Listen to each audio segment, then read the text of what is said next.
Welcome back to A Current Affair. Pennsylvania Dutch country is known for funnel cake and apple strudel, not bizarre murder plots. But in Lancaster County, there is a murder mystery so strange the locals are shaking their heads. Behind the murder lies a plot line of dangerous liaisons, of two women whose relationship seemed intimate beyond the norm, and a third party, a man who made one of them pregnant. Police say it was a recipe for foul play. The locals can't believe such a thing could happen right in their own backyard. Rolling farms, Amish buggies, and plain hard-working folk make up the heart of Pennsylvania Dutch country. Lancaster County is a window into another time. That old-fashioned charm draws young and old to tiny villages like Brownstown.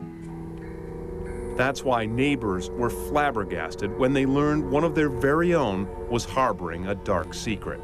I've been covering the police beat for 5 years, and this was the very first crime story I've ever covered in Brownstown. They have not had a murder there in 15, 20 years. According to police, the quiet girl who lived in this charming cottage apartment at 35 East Main Street recently confessed to murder.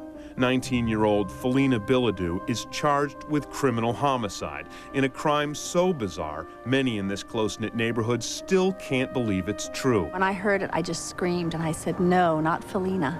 You know, I never in my wildest dreams would have thought it's anyone that we knew. Now, according to police, Felina didn't fess up on her own. Her former roommate and closest friend, Stiva Hagelgens, informed on her. In April, 17-year-old Stiva walked into the Lancaster City Police Department and accused Felina of being a killer. She described in detail what she claims happened inside the cottage the two girls used to share. Stiva told police about a tragic love triangle that turned deadly, how her partner Felina broke down and told her a macabre story about what happened to Johnny Moyer. Johnny was their good friend and sometime roommate. They both dropped out of high school together during their junior years. They also were friends with the victim, Johnny Moyer, at high school. They were all classmates. Stiva says Felina told her that she hit 17-year-old Johnny in the head with a metal baseball bat, then stuffed him in the bedroom closet.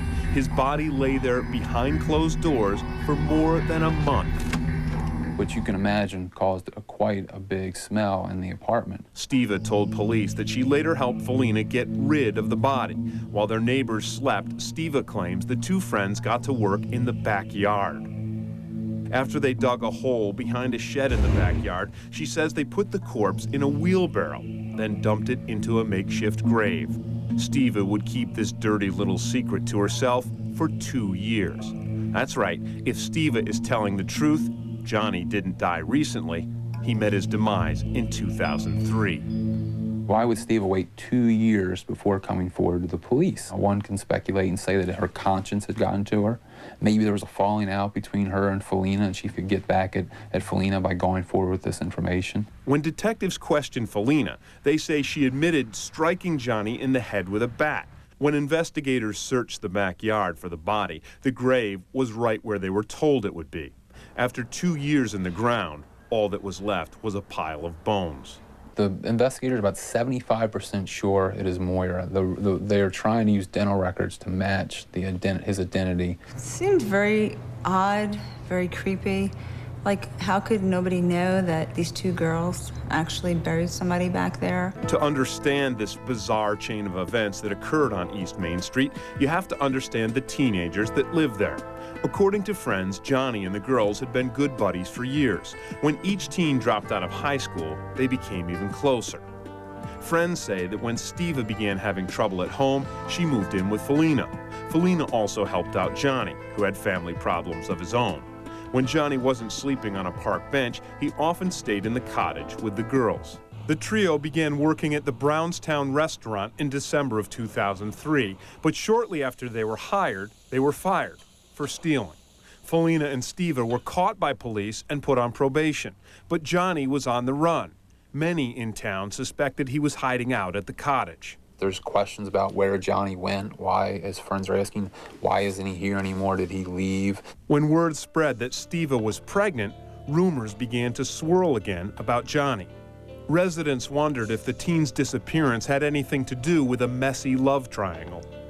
Everyone knew that the girls were a lot more than just friends. And while Felina never cheated on Stiva, Stiva apparently cheated on Felina. She had a one-night stand with Johnny. Johnny, reportedly, was the baby's father.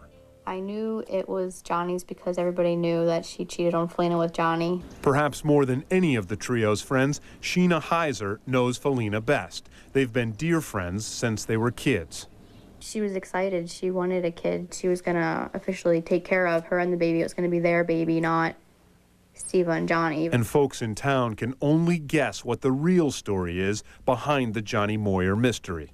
They want to know what's happening with the case. Will Steva be charged? Is Felina did this by herself? Did she have help? I think when the time is right, we'll all know the truth, and people will have to pay for what they've done, whether it be here on earth or up in heaven.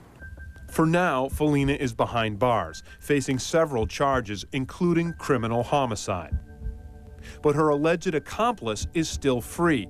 While Steva concealed information about a homicide and even helped move the body, she has yet to be charged with a crime. Odd as it may seem, Steva still lives in town with Johnny's baby, a little girl named Jaden. It's hard because I think even if Felina did do it and Steva didn't, I think she should still have to pay for whatever part she had in it. The murder of Jonathan Moyer has so many twists and turns, town folks feel like they're trapped in a TV movie. And no one knows how Brownstown's very own murder mystery will end. The remains found behind that shed at 35 East Main Street are still at the Lancaster County morgue. Officials believe that in time they will be positively ID'd as Johnny Moyer's. Once that happens, the remains will be returned to his family for burial. We'll be back with more in a minute.